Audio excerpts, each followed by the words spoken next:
Deep in the heart of a mist-covered forest, a pregnant bobcat struggled through the storm of her life.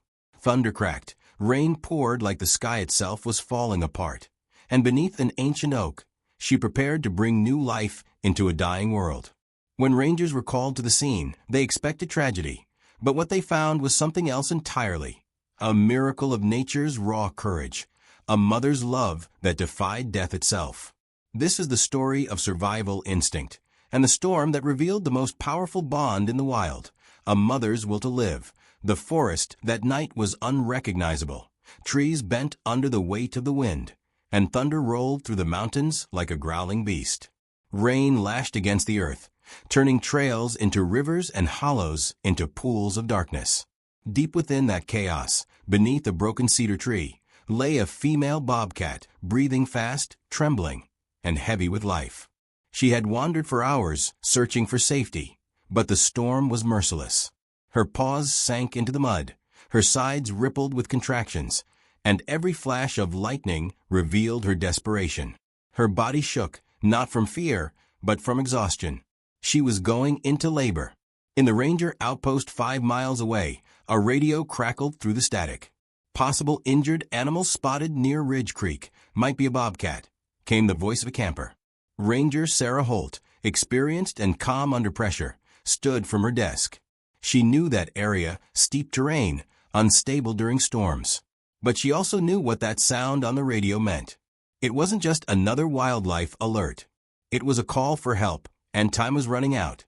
As Sarah and her partner Mark set out in the storm, headlights cut through sheets of rain. The road twisted upward, mud spraying from the tires. Every instinct told them this was dangerous, but Sarah's gut said something else. Someone out there needs us. Meanwhile, the bobcat had found a hollow under a fallen log. She curled herself tightly, rainwater dripping from above. The pain came again, sharp and uncontrollable. She pressed her body against the earth and let out a sound, half scream, half cry, that vanished into the storm. Lightning split the sky. The forest held its breath. And somewhere far down the trail, Ranger Sarah saw a flash of movement through the rain, 2 golden eyes staring back at her from the dark. The storm had brought life and death together, and neither side was ready for what was coming next. The wind howled through the valley, carrying with it the unmistakable sound of distress, a cry, raw and haunting, slicing through the thunder.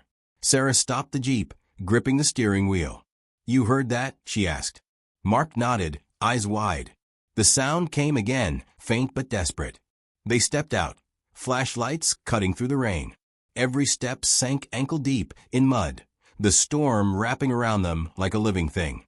Branches cracked overhead, water gushed down the slope, and still that cry continued, fragile but unyielding. It wasn't a human voice. It was something wild and terrified. Sarah's heart raced. "That's a mother," she whispered. Years in the field had taught her the difference. There was a tone to it, something primal, filled with pain and purpose. "She's in labor." They followed the sound through thick underbrush until they reached a cluster of downed trees. The beam of Sarah's flashlight caught movement beneath a fallen cedar. There, drenched in mud and trembling, was a bobcat. Her fur was matted, her sides heaving. The ground beneath her was dark, slick with rainwater. Sarah froze. The bobcat's eyes met hers, golden, fierce, yet pleading. The animal tried to move, but couldn't. The contractions had begun again, her body shuddering violently. "Easy, girl," Sarah murmured, kneeling slowly, keeping her voice low and steady. Mark whispered from behind, "We can't get too close. Sarah, she's wild." "I know," she replied, "but if we leave her now, she won't make it." A flash of lightning illuminated the scene, a creature of strength reduced to fragile desperation. The bobcat clawed weakly at the earth, her cry breaking through the roar of thunder. Sarah reached into her medical bag, pulling out a tarp and gloves. "We're not saving just her," she whispered. "There's life waiting inside her too." The storm raged louder, as if testing their resolve. And beneath that fallen cedar, a battle between nature, pain, and courage began, a battle that no one watching would ever forget. Sarah knelt in the mud, rain soaking through her jacket, flashlight trembling in her hand. The bobcat's breathing had grown ragged, fast, shallow, fading. "She's not going to last much longer," Sarah muttered, pulling a blanket from her pack. Mark held the umbrella low, shielding them both from the downpour, his voice tight. "We're in her territory, Sarah. If she's pregnant, the male's close." Before Sarah could answer, a new sound rolled through the storm, deep, guttural, and close. A growl. She froze. Her light swept across the trees. Two golden orbs glowed in the darkness, eyes watching from the ridge above. The male bobcat. He was massive, muscles tense, ears pinned, tail twitching. The kind of wild power that made even seasoned rangers hesitate. His growl deepened, warning them to back away. Mark raised his hand slowly. "Sarah, we need to go. Now." But Sarah didn't move. She looked back at the female, trembling, bleeding, her paw twitching with every contraction. "If we leave her now, she dies," she whispered. "And those cubs die too." The male took a step forward, rain cascading off his coat, his body coiled like a spring. Lightning flashed, illuminating the entire scene in blinding white. For a heartbeat, everything stood still. Man, storm, and beast, frozen in fragile understanding. Then something shifted. The male stopped growling. His ears flicked toward the female, then toward Sarah. He took one slow step back. Another. He wasn't retreating. He was allowing her space. Trust. Sarah's breath caught. She didn't dare move fast. Gently, she laid the blanket over the mother bobcat, shielding her from the cold rain. "You're not alone, sweetheart," she whispered. The male stayed at the edge of the clearing, watching in silence, a silent guardian of his dying mate and the strangers trying to save her. The storm thundered overhead, but under that fallen cedar, something ancient stirred, the fragile truce between the wild and the human heart. The storm showed no mercy. Rain hammered against the leaves, thunder cracked above like cannon fire, and the forest floor had turned into a shallow river. Sarah's hands were trembling, not from fear, but from urgency. Every instinct told her they were standing at the thin line between life and loss. The female bobcat lay limp beneath the fallen cedar, her breathing faint and uneven. "Come on, sweetheart," Sarah whispered. "Don't give up now." She reached for a clean towel, her movements steady despite the chaos. Mark kept the flashlight angled, shielding it from the rain with his arm. "She's losing strength fast," he said. Sarah nodded. "She's in distress. The cubs might be stuck." A low, sharp cry tore through the storm as the mother convulsed again. Sarah moved closer, using her jacket to block the rain. "Easy, easy," she murmured, voice soft, rhythmic. With one hand, she cleared the mud and leaves from around the bobcat's belly.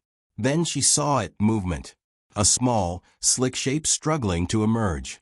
"Mark," she gasped. "They're coming." The first cub slipped free, lifeless at first, then a twitch. Sarah quickly cleared its tiny nose and rubbed its chest with the towel. "Come on, little one," she urged. For a moment, nothing. Then a faint squeak broke through the thunder. Sarah smiled, tears mixing with the rain. "That's it. Breathe." The mother bobcat stirred weakly, her golden eyes fluttering open. She looked at Sarah, truly looked at her, then gently nudged the newborn closer with her paw. The instinct was still there. The will to live was stronger than the storm.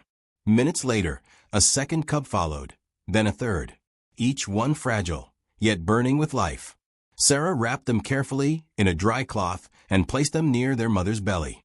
The male bobcat remained at the clearing's edge, silent and watchful, rain dripping from his coat like armor. As the thunder faded into distant rumbles, Sarah sat back in the mud, exhausted but smiling. "You did it, Mama," she whispered. The forest, for the first time that night, fell quiet. And in that quiet, new life cried beneath the storm. Dawn came slowly, creeping over the soaked forest in soft ribbons of gold. The storm had passed, leaving behind a silence, so deep it almost hummed. The air was thick with the scent of wet pine and earth, the smell of survival. Sarah sat beside the fallen cedar, her jacket muddy, her hair plastered to her face. She hadn't slept all night. Mark was checking the trail for a safe route back, but she couldn't take her eyes off the mother bobcat and her cubs nestled in the makeshift shelter they had built. The newborns were barely the size of her hand, their fur still damp, their tiny paws twitching in dreamlike motion. Their mother lay curled around them, her chest rising and falling with slow, steady breaths. She was weak but alive, defiant in the quiet aftermath of chaos. Sarah smiled softly. "You made it, brave girl," she whispered. A rustle came from the edge of the clearing. The male bobcat emerged from behind a tree, his golden eyes cautious but calm. He stepped closer, each movement deliberate. Sarah tensed for a moment but didn't move. She understood. This wasn't aggression, it was gratitude. The big cat lowered his head, sniffed the air, and sat near the fallen tree, keeping watch. The sight was breathtaking. Two predators, bound not by instinct but by something pure. Mark returned, shaking his head in disbelief. "You ever seen anything like this?" Sarah smiled faintly. "No, and I don't think anyone will believe it." They set up a small field tent nearby, taking turns monitoring the family. For the first time in her career, Sarah didn't feel like a rescuer. She felt like a guest, allowed a front-row seat to one of nature's quiet miracles. When the cubs let out their tiny mews, the forest seemed to breathe with them. Sunlight touched the wet leaves, turning every drop of rain into light. In that fragile stillness, life had reclaimed its place, not with fury, but with grace. 3 weeks passed since the storm. The forest had healed in its quiet, secret way. New buds sprouted where trees had fallen, streams ran clear again, and the songbirds returned to the canopy. For Sarah and her team, it had been a rare privilege to watch life rebuild itself day by day. From a distance, through the camouflage of the ranger hideout, Sarah observed the bobcat family. The mother had regained her strength, her coat now shining under the morning light. The cubs were growing fast, tumbling clumsily over one another, swatting at moths, climbing small roots, and slipping back down. Each movement was a small victory. The male remained close, always watching. His presence had changed, less territorial, more protective. The rangers had started calling him Sentinel. Sarah often wrote in her field notes, "He doesn't guard the forest, he guards his family." But nature, no matter how gentle it appears, always holds another test.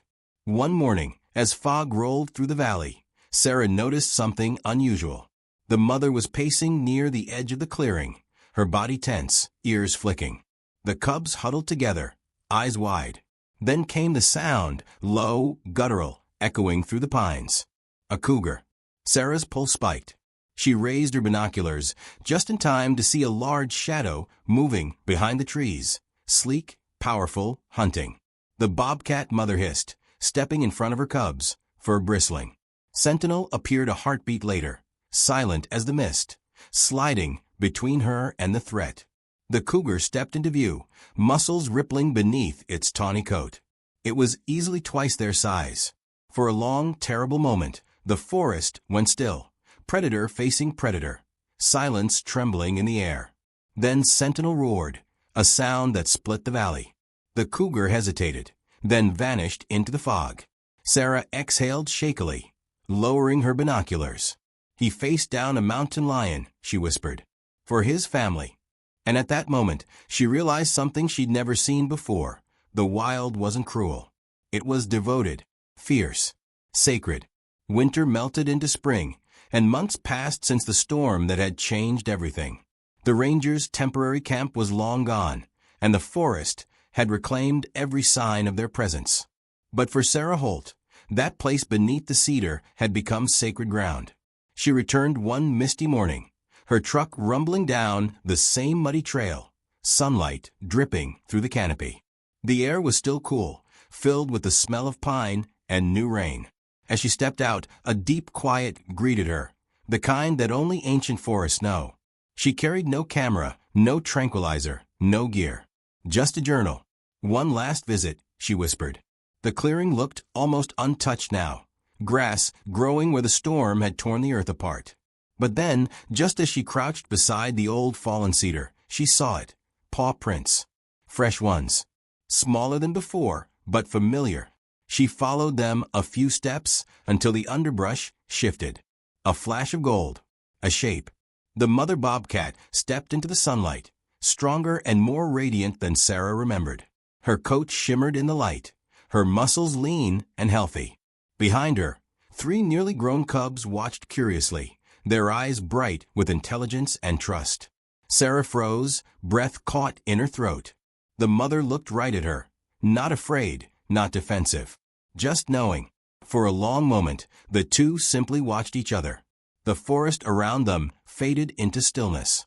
Then, from the shadows, Sentinel appeared, larger, older, but still magnificent. He walked beside the mother, brushing her shoulder with his. Sarah smiled, tears glimmering. "You made it," she whispered. The bobcat family stood in the sunlight a moment longer, living proof that life, against all odds, finds a way. Then, as silently as they had come, they turned and vanished into the trees. Sarah opened her journal and wrote one final line.